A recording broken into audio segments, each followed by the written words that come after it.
How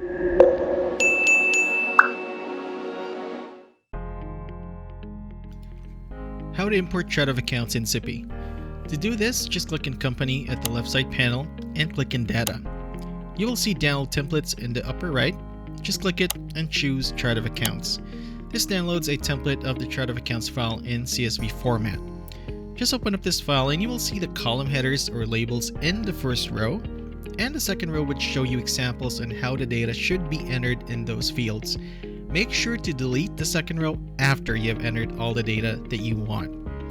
If you are using a different CSV file, then it needs to be in the exact same format specified in the template that you downloaded, which means that it must have all of its column headers in the first row.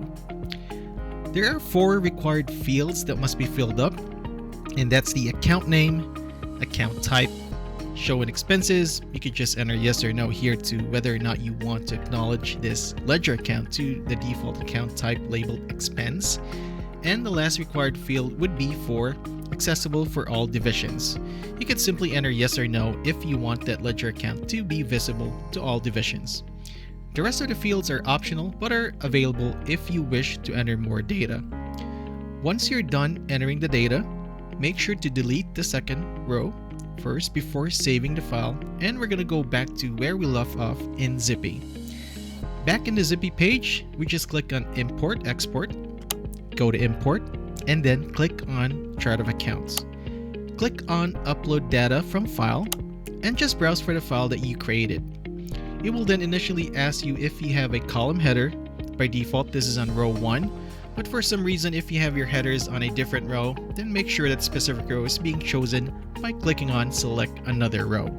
For this here, the correct row is already chosen, so we could just click on the Yes button on top.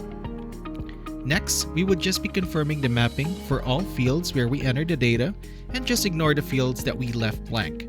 For this example, we only entered data for the required fields, so we will only be confirming those fields, and we just ignore the rest.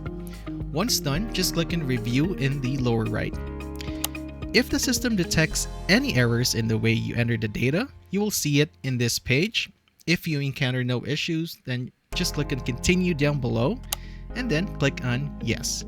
This would initiate the upload process, and the system would just notify you once the import is done. That concludes our tutorial for importing chart of accounts. Feel free to check our community at community.zipi.co. Thanks.